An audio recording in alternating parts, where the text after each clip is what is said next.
Vamos até Belém, vamos tratar da cúpula dos chefes de Estado da COP30. Rodrigo Lopes. Bom dia, Macedo. Bom dia aos ouvintes. A expectativa aqui em Belém é para o discurso do presidente Lula na cúpula dos líderes. É o discurso que vai dar o tom, que vai nortear os debates da COP30, que começa só na segunda-feira, mas a reunião de líderes hoje e amanhã já dá o tom, já é o termômetro desta conferência. Normalmente esse encontro é feito no dia da abertura da COP, mas o governo brasileiro entendeu que deveria antecipar o encontro de líderes para dar mais tempo para que os negociadores pudessem, então, tentar dialogar a partir das próximas 2 semanas. O presidente Lula recebeu há pouco, um a um, dos líderes, dos chefes de Estado e de governo, que nesse momento já estão posicionados no local da plenária. Ela ocorre a alguns metros de onde eu estou no centro de imprensa aqui de Belém. Essa plenária ocorre no hangar, a gente não tem acesso ao local onde estão os líderes neste momento. E antes de seguirem a plenária, passaram pelo evento aqui da COP, por exemplo, o Ding Xuexiang, que é a maior autoridade enviada por Xi Jinping, o presidente da China, a maior autoridade chinesa aqui presente. Também o presidente do Chile, Gabriel Boric, da Colômbia, Gustavo Petro, também o secretário-geral das Nações Unidas, Antônio Guterres, e a presidente da Comissão Europeia, Ursula von der Leyen. Emmanuel Macron, da França, também está por aqui. Então, há toda a expectativa em torno do discurso de Lula, que deve ocorrer daqui a pouco. Será um dia cheio, são 130 líderes para falarem ao longo do dia, e depois teremos a foto oficial deste evento pré-COP, que de alguma forma já está dando o tom dos debates aqui. E a gente segue acompanhando, a qualquer momento voltamos ao longo da programação com os nossos patrocinadores: Sulgás, energia para hoje, gás para o futuro; BRDE, crédito para inovar e desenvolver; Rio Grande do Futuro, perspectivas sustentáveis para o agora; CMPC Vivo Natural e Marco Polo, soluções em mobilidade para um futuro mais sustentável. Macedo. É como se fosse uma Assembleia Geral da ONU aí, né? Só que o assunto dominante é o clima. Exatamente, e justamente esse clima que vai nortear os debates, porque o governo brasileiro vem tentando implementar uma agenda de debates para que não seja apenas mais uma COP pouco resolutiva, pouco efetiva. Inclusive, o presidente Lula publicou um artigo hoje em vários jornais brasileiros, inclusive em Zero Hora, no qual ele chama a cúpula de Belém de a COP da verdade.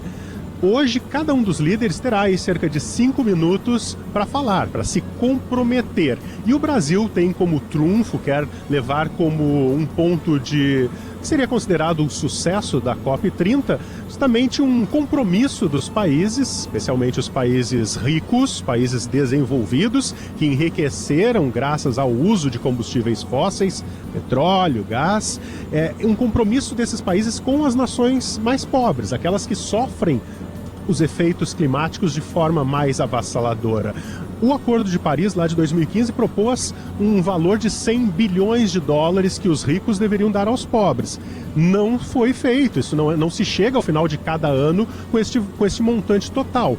A última COP de Baku se acertou que esse valor chegaria a 300 bilhões de dólares, muito mais, mas não o suficiente para fazer a transição energética, né, Macedo? E aqui o governo brasileiro está comprometido, tentando fazer com que os desenvolvidos deem algum valor a mais para se chegar, quem sabe, a 1,3 trilhão de dólares, que seria o necessário para fazer a transição. Sem querer tirar o peso do evento, que é um evento internacional, estão aí, né, tantos chefes de Estado, a verdade é que as COP que estão sendo realizadas de ano em ano têm sido discussões vazias, em aspectos práticos relevantes, né? Tanto que se fala, e eu acho que já começa mal a nossa, de novo falando em 1 trilhão e 300 bilhões de dólares necessários para enfrentar os problemas climáticos, quando não se consegue implementar 300 bilhões de dólares sequer, né? Muito menos os 100 bilhões, né?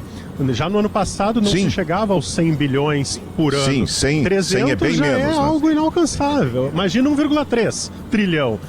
Então, a presidência da COP brasileira e a presidência da COP de Baku, a última COP, vem buscando de alguma forma fazer um mapa do caminho, como eles chamam aqui, para que comprometa os países desenvolvidos a dar o dinheiro para os pobres. Mas é muito difícil, ontem mesmo já se sofreu uma baixa, o Reino Unido disse que não vai dar esse valor. A gente espera da União Europeia como um todo, que normalmente é um bloco mais comprometido com o financiamento climático, mas a gente tem as baixas, né? Assim, dos Estados Unidos, por exemplo, não enviaram representantes do governo Donald Trump.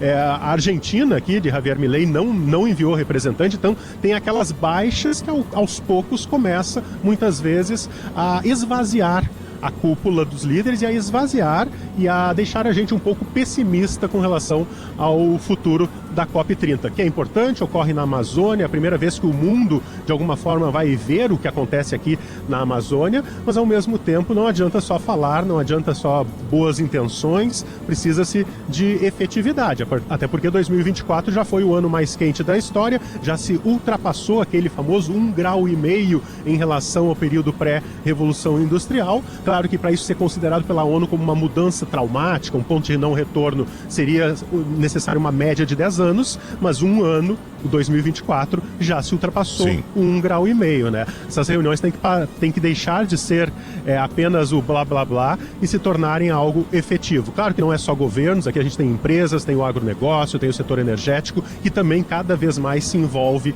nas discussões do clima. Só que precisa ser efetivo, resolutivo. Sim, e além do dinheiro tem uma outra questão, por exemplo, que é crucial e que ela, na última COP, ficou de fora do documento final por falta de acordo.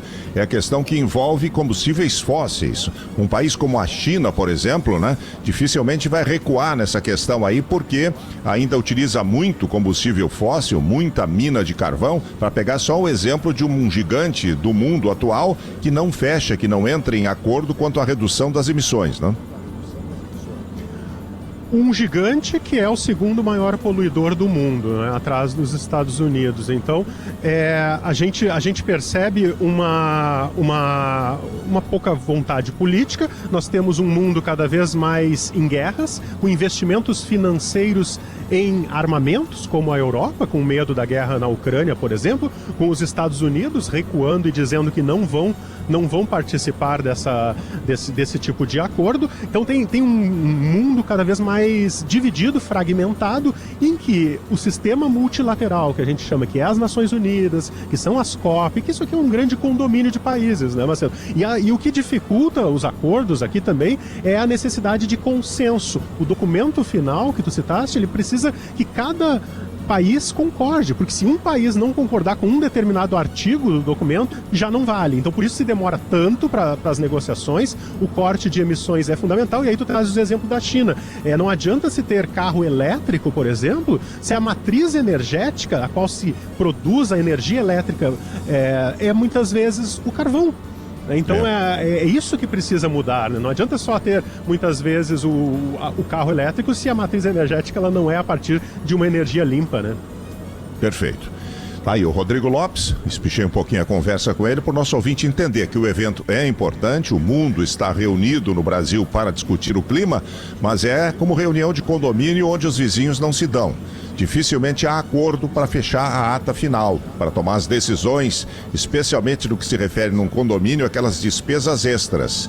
No caso da COP, fala-se em 1 trilhão e 300 bilhões de dólares, né, para enfrentar o colapso climático, quando, na verdade, não se conseguiu implementar ainda uma ajuda acertada lá atrás, que é bem menor, como disse o Rodrigo, de 100 bilhões de dólares.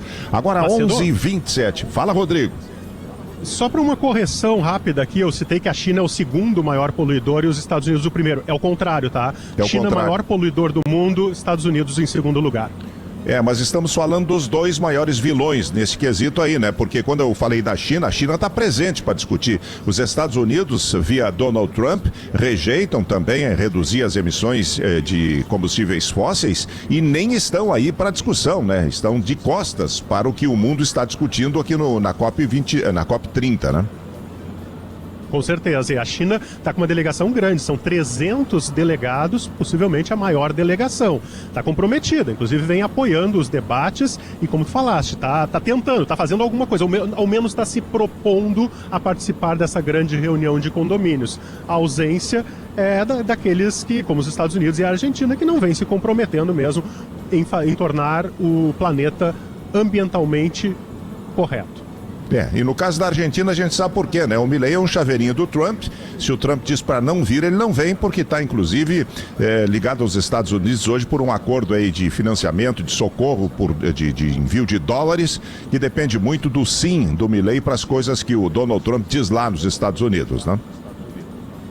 Com certeza, Macedo. Na COP passada, lá em Baku, inclusive, no meio da conferência, o Milei mandou todo mundo voltar e a delegação argentina recuou e saiu de Baku. Dessa vez nem veio, de fato, para não se prejudicar com os Estados Unidos, que é seu aliado ideológico. E, enfim, agora o governo Lula, inclusive, vai se deslocar, o presidente Lula vai se deslocar amanhã, depois do encerramento da cúpula, para a Colômbia, porque lá tem uma reunião importante sobre a crise na Venezuela. E a isso também é olhado com preocupação aqui, porque Lula vai propor um reconhecimento ao governo da Venezuela, e isso a gente tem que ficar atento, porque como os Estados Unidos vão olhar para este apoio do Brasil à Venezuela de Nicolás Maduro no momento em que o Brasil negocia ou renegocia a crise do tarifaço. Agora 11h30. Essa é uma questão que não adianta. O Lula é próximo do governo da Venezuela. Por mais que tenha rejeitado a última eleição, não reconhecido a vitória, exigido as atas, etc. e tal, quando pinta uma oportunidade, aparece o presidente do Brasil, aparece o governo apoiando a Venezuela.